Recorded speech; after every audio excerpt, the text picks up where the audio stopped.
Bom dia a todos, bom dia a todas, bom dia para você que está nos assistindo pela Pop TV em Sobradinho e Porto Alegre. Sejam todos muito bem-vindos e bem-vindas a mais um ICL Mercado Investimentos. E hoje a gente vai falar com vocês sobre o orçamento, porque foi aprovado o orçamento ontem, ele passa para a sanção presidencial agora, mas é o assunto de destaque do fim do dia de ontem e que deve mexer muito com o dia hoje ainda. Então esse assunto vai ser aí bastante detalhado para vocês, mas a gente também vai falar de consignado. Se der tempo, vamos falar sobre juros sobre capital próprio aqui no Brasil, uma discussão que quando entra em pauta ela é afastada. Mas antes da gente falar sobre tudo isso, eu vou dar bom dia para Panunzio. Bom dia, Panunzio, como você está? Bom dia, Débora, estou ótimo. E você? Tudo bem. Maravilha. Hoje nós temos um assunto para caramba, né? Porque com o Congresso Nacional tendo aprovado o orçamento, isso destrava o processo legislativo, isso vai poder avançar, por exemplo, a reforma fiscal que está parada lá esperando, e nós vamos ter também, hoje começam, né, algumas coisas interessantes, por exemplo, o programa do crédito consignado, né, que está chegando aí. Nós vamos ver agora se isso é bom ou se é ruim, né? Em princípio é bom, mas será que é bom mesmo, né? Temos assunto para burro para o programa de hoje, Débora. Exatamente. É um assunto polêmico esse do consignado. Eu tenho muitas opiniões em relação a isso e a gente vai trazer um pouco dessa visão para vocês. E só para não perder muito tempo aqui, já estou contando que a agenda hoje está esvaziada. Aqui no Brasil, praticamente não tem nenhum indicador, assim, que vai ser um condutor de mercado ou condutor do dia, nem aqui nem lá fora. Hoje a agenda está realmente bastante enxuta. Vamos só passar aqui rapidinho para ver o que tem, porque teve decisão de política monetária na Rússia, a gente tem o John Williams, que é presidente do Fed de Nova York, discursando em uma conferência macroeconômica, e aí a gente sempre sabe, né? Não é o discurso do John Williams, por exemplo, que vai estar no radar. O que vai estar no radar mesmo, e por isso que isso fica na agenda, é se ele vai dar alguma sinalização ou não em relação a corte de juros nos Estados Unidos. É isso que o mercado está buscando, é isso que o mercado quer saber. Na Comissão Europeia divulgou também o índice de confiança do consumidor de março, só que ainda preliminar, isso na verdade não foi divulgado ainda, vai ser daqui a pouquinho. E a gente tem Haddad falando em podcast hoje, então às 19 horas o ministro da Fazenda participa de um podcast. Tem também poços de petróleo e plataformas em operação, dado que também sai à tarde, que vem ganhando um pouco mais de relevância por conta dessa visão do petróleo lá nos Estados Unidos. E ainda tem reunião do Conselho Europeu. Mas como eu falei, nem aqui nem lá fora a gente tem um dado pesado ali que vai tomar a agenda. Então aqui no Brasil os olhares estão realmente voltados para a questão do orçamento, Panunzio. Exatamente. Então vamos começar logo a falar como é que ficou o orçamento desse ano. Olha, gente, o orçamento desse ano foi aprovado ontem, né? Ficou lá chocando praticamente 3 meses no Congresso por causa do problema das emendas impositivas, que o ministro Flávio Dino muito bem amarrou ali. Não adiantou nada, né? Porque os caras acabaram inventando outros subterfúgios, outras maneiras de botar a mão nesse dinheiro. Enfim, o orçamento prevê um total de despesas de 2,2 trilhões de reais, né? Isso é a peça global. E a surpresa foi que o Congresso aumentou a previsão de superávit do ano, porque chegou lá a proposta vinda do Palácio do Planalto do Ministério da Fazenda com a previsão de 3,7 bi de superávit. Saiu do Congresso com mais de 15 bi de superávit. Então houve uma mudança significativa aí, comprometendo, ao menos na previsão, né, uma fatia um pouco maior dos recursos destinados a investimento, Débora. E aí a gente tem que pensar, né, até o que está sendo discutido em relação a esse orçamento. O mercado financeiro, pegando aqui a visão do mercado, até para a gente pensar junto em relação a isso, está cético, né? Então eu não preciso nem falar que o mercado está cético em relação a esse superávit, mas o que o mercado está vendo de problema no orçamento? Eu até separei aqui para vocês, porque o que o mercado está vendo ali como um forte comprometimento do orçamento, como até um problema, e eu ouvi essa palavra, eu li essa palavra hoje de manhã, é nas despesas obrigatórias. Quais são as despesas obrigatórias? Só para vocês saberem. Salários, aposentadorias, transferências diretas de programas sociais, e aí entra o Bolsa Família, que isso é um problema a ser enfrentado. Eu não vi nenhuma matéria falando das emendas, assim como um problema. Claro que isso está sendo discutido, isso aparece em alguns relatórios, aparece ali passado meio que superficialmente, mas falar que o problema do orçamento são as despesas obrigatórias e os programas sociais mostra muito sobre o mercado financeiro. E também mostra muito sobre o Congresso Nacional, né? Porque, na verdade, é o seguinte, cresceu muito o valor empenhado para as emendas, são 50 bilhões e 400 milhões, é o valor mais alto da história. Em 2023, esse número foi maior do que em 2024, mas os deputados conseguiram ir além de todas as restrições e travas e, de novo, aumentaram isso. Eu fiz até aqui uma coleta de dados, queria mostrar para vocês aqui no nosso painel, porque eu vou botar aqui para todo mundo ver, porque fica mais fácil, né? Já vai aparecer aqui no nosso telão. Gente, olha, o orçamento impositivo é uma invenção muito recente do Brasil. Ele data aí de 2014, quando os valores eram pequenininhos. Antes, os deputados tinham que andar com o pires na mão em Brasília, Débora, pedindo, pelo amor de Deus, para os ministros para liberar um pouquinho de dinheiro. Aí eles, a partir da crise durante o governo Dilma, eles foram se empoderando, né? E de lá para cá, olha, de 2015 para cá, olha só o tamanho da encrenca, né? Até hoje, 76.500 e quase 600 emendas já autorizaram 240 bilhões de investimentos. E vamos correr logo lá para o que foi efetivamente pago, porque muita coisa é empenhada, quer dizer, é feita lá a autorização para o gasto, mas não é paga, por diversas razões, né? E esse valor chegou a 167 bilhões de reais. Sabe o que dá para fazer com isso? Se não tivesse na mão dos deputados, Débora? Dava para fazer casa para 6 milhões de pessoas, praticamente zerando o déficit habitacional no Sudeste e no Nordeste brasileiro. Mas esse dinheiro é distribuído sem nenhum critério, né?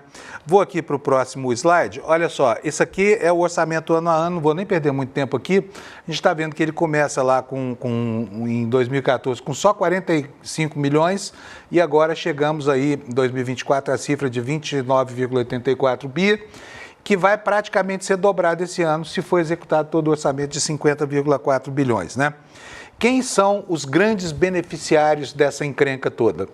A bancada do Ceará é a que tem tido mais sucesso. Nós temos aí na tela, eles receberam, via emendas, 1,5 bilhão de reais, né? Mas a bancada do Piauí não ficou muito atrás, a de São Paulo também não. Agora, você repara a desproporção, né?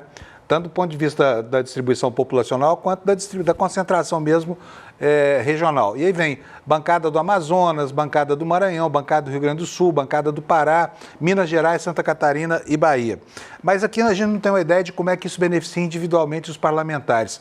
Esses que vocês estão vendo aqui na tela, todos eles senadores, foram os caras que mais enviaram dinheiro de emenda para os seus estados. Olha, a Mara Gabrilli, gente, senadora aqui por São Paulo, PSDB, ela é espertíssima. 219 milhões de reais, Débora. É dinheiro para burro, né? É muito dinheiro na mão dinheiro de demais. uma parlamentar, né? Uma parlamentar. Aí vem o Eduardo Braga do Amazonas, o Otto Alencar da Bahia, o Davi Alcolumbre, atual presidente do Senado, a Elisiane Gama, o Rodrigo Pacheco, ex-presidente do Senado, Jader Barbalho, Marcelo Castro, Renan Calheiros e Omar Aziz. São os 10 que mais ganharam. Então começa em 220 praticamente milhões e o Omar Aziz mandou 200 milhões de reais, né? Isso aqui é outro assunto, depois a gente fala sobre isso. Então a gente vê, e o curioso, Débora, é que esse dinheiro é dinheiro para quê? Para construir igrejinhas, para construir relações de clientela, inclusive gerando resultado eleitoral que faz com que muita gente saia, né, da política ou seja impedida de entrar, porque os mais velhos que manipulam essa grana toda aí, acabam usando esse dinheiro para, literalmente, comprar voto da sua base eleitoral. Esse é o grande problema, né? A falta de critério que tem em relação a essas emendas. Quando você deixa, né, um montante como esse sem critério na mão de alguém para ser ali distribuído, você não tem nenhum olhar mais voltado para isso, já que não tem nada regendo, vamos pensar assim, esse gasto ou a utilização dessas emendas. E aí você começa a fortalecer, e é isso que realmente preocupa, porque você começa a fortalecer alguns parlamentares ou algumas bancadas ali dentro do Congresso e você está dando mais poder político para essas pessoas, inclusive aí com a possibilidade de compra de votos, né? Se a gente for pensar assim num popular, né? Não é diretamente isso, mas indiretamente a gente sabe que é. Como é que é a utilização disso? Quem que está ali olhando para a utilização disso? Como tem algum critério, tem alguma forma de você evitar que isso aconteça? Então é esse tipo de pensamento que a gente tem que ter e ver como é que isso está fortalecendo alguns agentes políticos aqui no Brasil que devem continuar e ficar cada vez mais fortes com esse tipo de situação. E o que até me preocupa muito aí, não só em relação às emendas, mas em relação ao orçamento, né? Você pensar que uma boa parte do orçamento está sendo destinado para essas emendas e a gente sabe o bafafá que foi quando saíram ali os ajustes fiscais e até a proposta dos ajustes fiscais, do pacote de ajustes, incluía ali que as emendas não poderiam crescer fora do arcabouço fiscal. Então, elas estariam condicionadas ao arcabouço fiscal. E esse foi o grande problema e o grande entrave que o Congresso começou a colocar para votar esse ajuste fiscal, porque eles não queriam votar as emendas, contra, né, as próprias emendas, não queriam votar que as emendas ficassem dentro do arcabouço, porque isso ia começar a limitar a distribuição e a distribuição desse recurso dentro do orçamento. Eles teriam que respeitar as regras do arcabouço. Só que o Congresso não queria votar contra ele mesmo. E aí queria votar sem esse arcabouço. E aí começou a colocar, sem essa trava, né, do arcabouço. E aí começou a colocar uma série de dificuldades para que isso não prejudicasse quem né, recebe as emendas. Então ninguém queria votar contra si mesmo para continuar recebendo esse dinheiro. E aí a gente tem que pensar, né, eu sempre falo isso, todo mundo quer ajuste fiscal, mas ninguém quer ajuste fiscal no próprio bolso. Quando começa a colocar ali em risco o que você recebe, aí você fala, pô, aí não. Então é mais fácil deixar no lombo do trabalhador mesmo, né? Corta gasto, vamos fazer ajuste no lombo do trabalhador, porque ninguém quer abrir mão dos seus próprios benefícios aqui no Brasil. Exatamente. Farinha pouca, meu pirão primeiro, né? E sem falar que aí tem mais dois problemas. Nós estamos falando da quebra da paridade de armas eleitoral, que isso provoca, mas tem também o problema da corrupção, né? E olha, gente, vocês vão se lembrar, nos últimos dias, na semana passada, nós tivemos, por exemplo, o Ministério Público recomendando que 361 municípios tivessem as contas auditadas, porque não se deram ao trabalho nem de dizer onde é que o dinheiro foi empregado, viu? E ainda tem toda a trampa, né? Que é uma coisa que, olha, vou dizer, é um arranjo sacana do governo federal, e aí eu estou falando do governo, não dos parlamentares, com os parlamentares. Por quê? Porque toda vez que alguém no Supremo fala, vamos moralizar, o Palácio do Planalto se junta com a nata do Congresso Nacional e inventa mais um motivo para não fazer isso, né? Agora, acabaram de criar a emenda de líder de partido, para substituir o quê? A emenda de comissão, que substituiu o quê? A emenda de bancada, que substituiu o quê? As emendas RP9, do orçamento secreto. Quer dizer, é uma trampa atrás da outra, um golpe atrás do outro que o Congresso, em conluio com o Palácio do Planalto, tem dado quando o assunto diz respeito à transparência no uso desse dinheiro. E aí também a gente tem que pensar, né, até puxando um gancho disso, dessa falta de transparência e desse conluio aí, desses braços dados, é porque muitas vezes isso é colocado e essas emendas acabam ficando do jeito que estão, só mudando às vezes de nome, um pouquinho de formato, porque acaba sendo quase um toma lá da cá, né? Então vamos colocar ali as emendas para poder votar os outros assuntos, como se precisasse disso, né? Quase que, então a gente deixa isso ali como tá, não olha muito, vamos fingir que vê e não vê, e deixa rolar, porque aí você tem, com contrapartida, a possibilidade, porque pode ser que nem seja votado da forma que você queria, os assuntos ali do Poder Executivo, ou assuntos que interessam a população. Só que ter isso como contrapartida é algo muito cruel para o país, né? Se a gente pensar até nessa eficiência de um orçamento que você não tem critério e não tem transparência, você acaba tendo ali, como é que você vai saber se aquilo está sendo empregado? É o que a gente sempre fala aqui. Existem gastos e gastos públicos. Tem o gasto público que é de qualidade, tem o gasto público que está voltado, por exemplo, para aumentar investimento, que está focado na infraestrutura, que é para uma redistribuição de renda. Esse é um tipo de gasto que vai aumentar a renda das pessoas, que vai trazer ali uma melhora de investimento para o país, para a infraestrutura. Agora, deixar esse dinheiro na mão dessa galera, sem critério nenhum, sem transparência, como quase uma contrapartida para que talvez, quiçá, seja votado o que você está encaminhando ali para o Congresso, eu acho uma crueldade com o país assim sem tamanho. É uma crueldade mesmo. Agora, por falar em crueldade, nós temos outra crueldade em curso, que é a questão dos consignados aí, né, Débora? Eu quero muito ouvir sua opinião, porque eu sei que você tem uma posição crítica sobre isso, e o governo tem anunciado que esse programa do consignado para trabalhadores da iniciativa privada vai ser uma espécie de redenção para o país. Por quê? Porque muita gente está apertada, está devendo juros distorcidos, nós vamos mostrar por que os juros do Brasil são juros de agiotas, né? E o governo conta com isso para aumentar o consumo. Então, eu acho até que há uma situação paradoxal aí, porque se de um lado você tem um Banco Central querendo induzir uma recessão, de outro lado você tem ações efetivas do governo para sair da recessão pretendida pelo Banco Central. Então, há um choque, né, de medidas aí antagônicas, porque qual é a diretriz? É esfriar um pouco o ritmo da economia ou é aquecer o consumo das famílias? Uma coisa não combina com a outra, né, Débora? Exatamente. E aí a gente vê uma taxa de juros super restritiva aqui no país, que está estrangulando toda a economia urbana já. A gente esperava que esses efeitos não iam ser tão próximos, mas já está estrangulando sim a nossa economia urbana. Por outro lado, estão ali tentando estimular o consumo por meio de crédito. E aí é que eu acho que entra polêmica, né? Muita gente é muito crítica e muitos economistas são bem críticos a esse estímulo por meio de crédito. E aqui eu vejo uma grande questão que vai até além disso.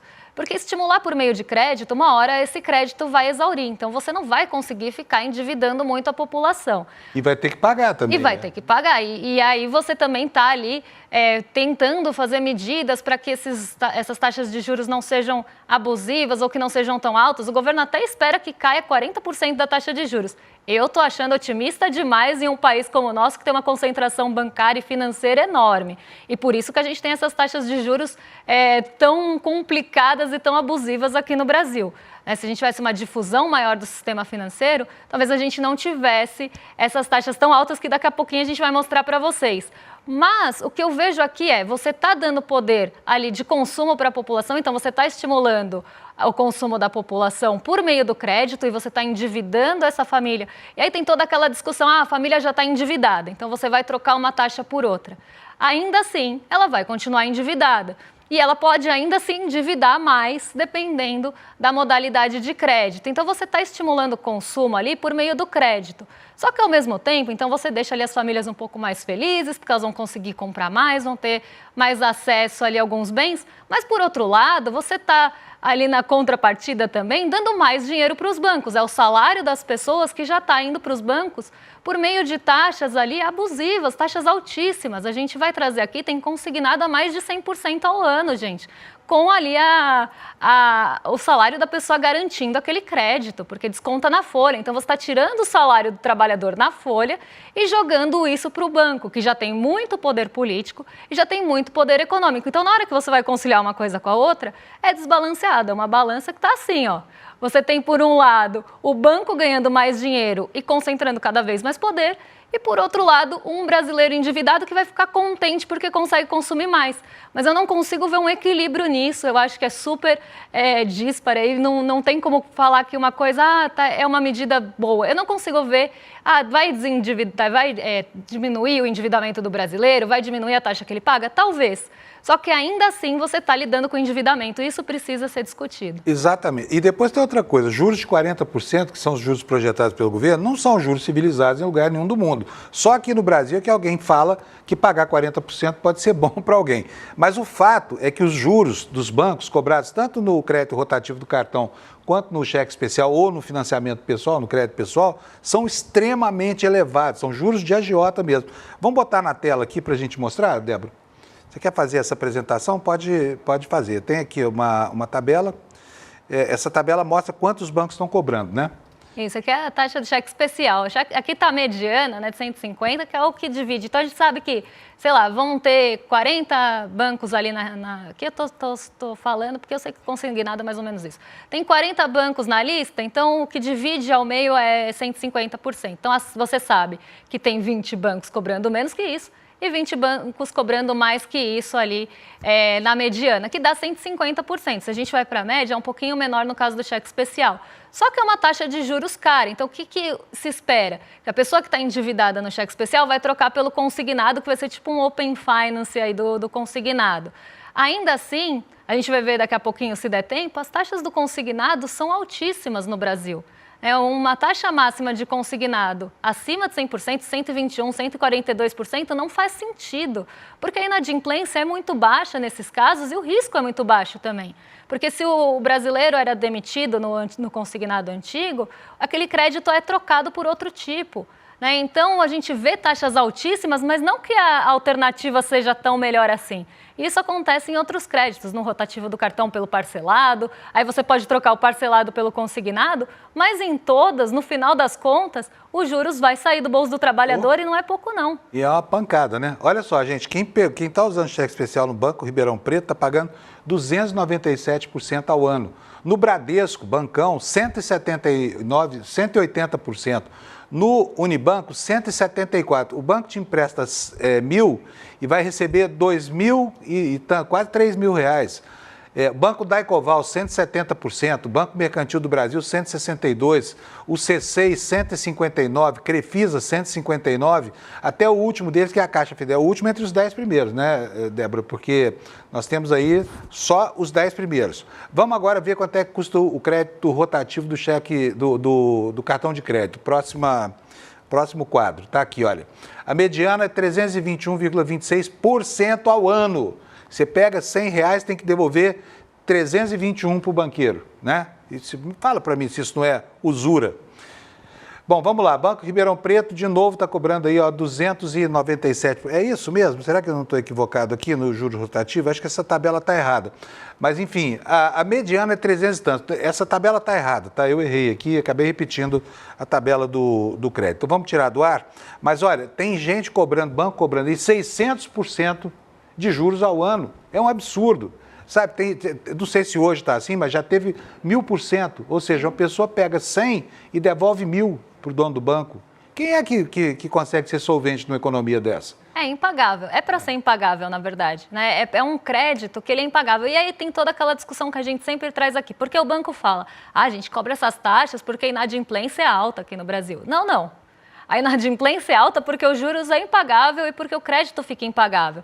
A gente trouxe para vocês aqui a máxima e a mínima do crédito consignado hoje, como é que estão as taxas do crédito consignado, só para vocês entenderem o tamanho dos juros que se recebe num financiamento como esse, que tem o salário garantido. Então, é desconto em folha, desconto no Olerite. Você tem ali, se você, né, agora vai mudar, vai ter o FGTS como garantia, vai ser tipo um grande Open Finance. Então, você vai, como vai entrar ali pelo E-Social e pela carteira digital de trabalho, você vai ver todas as ofertas para você, de todos os bancos, e vai poder comparar as taxas. E com essa concorrência, o governo espera que as taxas caiam. Olha como elas são hoje, só para vocês entenderem aqui. No crédito pessoal consignado do funcionário público, a gente está falando do funcionário público. E a inadimplência é impossível, muito baixa e dificilmente ele vai ficar sem a renda. A mínima, a taxa mínima ali é a do Banco Alfa, com 1,49 ao mês, que dá 19,36 ao ano. É a mínima e eu já acho ela muito alta. Na média aqui, tá, a taxa do consignado fica mais ou menos em 24%. A máxima é do Banco Valor, que, gente, é uma sociedade de crédito aqui, uma financeira, 6,85 ao mês, 121,43 ao ano num crédito para funcionário público, gente. Isso não faz o menor sentido, isso é impagável. Quando a gente vai para o consignado privado como modalidade, então aqui com a pessoa que tem o seu trabalho no setor privado, a mínima ali é 1,34 ao mês, 17% ao ano, e no Banco Valor também aí 7,66 ao mês e 142,41 ao ano. Sem comentários também. E a gente ainda tem as mínimas e as máximas dos aposentados e pensionistas do INSS, que a gente vê bastante, né, várias propagandas aí. A mínima é do Banco em Bursa, 1,50 ao mês e 19,52 ao ano. E a máxima é Banco da Amazônia, 1,85,24. Essa é a menor distorção que a gente tem, tá, gente? Mas no crédito consignado privado e no público, que é ali do trabalhador, imagina você deixar 142% só de juros na mão no banco. Então, assim, a gente tem uma situação do crédito consignado que ela não é tranquilinha aqui no Brasil, não. Mesmo que isso caia 40%, vamos supor aí os 40% de 121, ainda vai ser alto. Mesmo que caia da mínima aqui, a gente consiga diminuir essa mínima, ou na média, que é entre 24 e 42, dependendo do vínculo empregatício, 40% ainda vai ficar alta, mesmo que diminua pela metade ainda vai ficar alta, porque os bancos aqui no Brasil conseguem cobrar esse tipo de valor, cobrar esse tipo de juros, porque tem muita concentração, não tem tanta concorrência, e aí todo mundo quer também ganhar ali. Por isso que eu sempre falo, gente, tem duas pessoas que sempre ganham, ou duas entidades que sempre ganham aqui no Brasil, o banco e a banca. Sempre vai ganhar, não tem como. Olha, corrigir aqui a tabela que estava errada, para a gente trazer a informação correta para vocês, porque com o número a gente não pode brincar, né? Então tá aqui no telão. Olha, Magazine Luiza, o cartão do Magazine Luiza cobra juros de 527% ao ano. O Banco C6, 510%. Banco CNH, 508%. Banco do Estado do Rio Grande do Sul, um banco estatal, hein? Cobra 507%. As lojas do governador de Minas Gerais, do Zema, estão cobrando 501%. Ou seja, o cara vai lá, gasta 1.000 e até o fim do ano tem que pagar 5.000. É um absurdo completo. Banco Mercantil do Brasil, 495. Banco Santander, 457. SCFI, 442%. Credilig SA, muitos desses bancos, certeza absoluta que você nem nunca ouviu falar, né? Está cobrando aí 437 e o Bradescão 377%. É para arrancar o couro do trabalhador, né? Agora, se você for pedir um crédito consignado, gente, passa longe do valor, hein? Porque esse valor aí só tem valor para ele mesmo. Para você, vai acabar com a sua vida. Pois é, 121% com garantia ali do salário é impensável. E aí é o que eu falo, é para ficar impagável mesmo, é para a pessoa se enrolar naquela dívida e pagar um juros altíssimo. E não adianta colocar a culpa da inadimplência, porque nesse caso, a culpa não é da inadimplência, porque esses créditos são muitas vezes garantidos. A inadimplência, se a gente puxar, é baixíssima em todas as modalidades. É uma das menores aqui do Brasil. Então, nada justifica isso, a não ser mesmo essa busca por lucro. E aí é que mora realmente o problema. Você vai endividar mais o brasileiro a taxas altíssimas, ou mesmo que ele consiga trocar uma taxa por outra. Não é uma economia tão grande assim, dependendo da taxa que for ofertada para o perfil de crédito dele, entre as instituições ali cadastradas que vão aparecer, pode ser que todas estejam altas. Então, você está ali dando uma corda, você consegue aumentar o consumo, estimular o consumo, por outro lado, enriquecendo mais os bancos. Essa é a minha maior crítica em relação ao consignado aqui no Brasil e essa nova medida do governo. Por isso é bom prestar atenção, gente, no que disse o Lula outro dia, quando anunciou o lançamento do programa do consignado. Esse crédito é bom só para quem está muito apertado lá nos outros bancos. Ela está pagando 600% de juros aqui no cartão de crédito, aí você pagar 40% é uma vantagem, né? Mas não vá se endividar achando que você vai resolver a sua vida. Você vai ficar empipinado do mesmo jeito, só que mais na frente um pouquinho, né? O ideal seria aumentar a renda das pessoas e não deixar isso na mão dos bancos.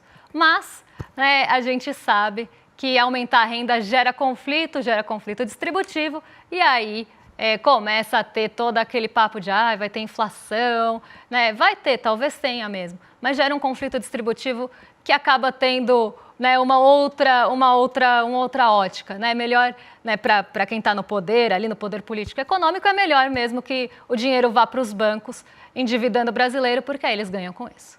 Ok, vamos falar agora sobre a importância de aderir a alguns produtos aqui do ICL. O ICL é uma empresa que não tem patrocinador, vocês sabem disso, por isso a gente aqui está muito à vontade para falar tudo que a gente quiser, né?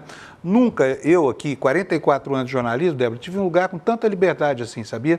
E isso não estamos fazendo média com o Eduardo, nada disso, é porque é assim. Então é muito importante que você nos ajude aqui a financiar esse projeto comprando produtos e serviços aqui do ICL.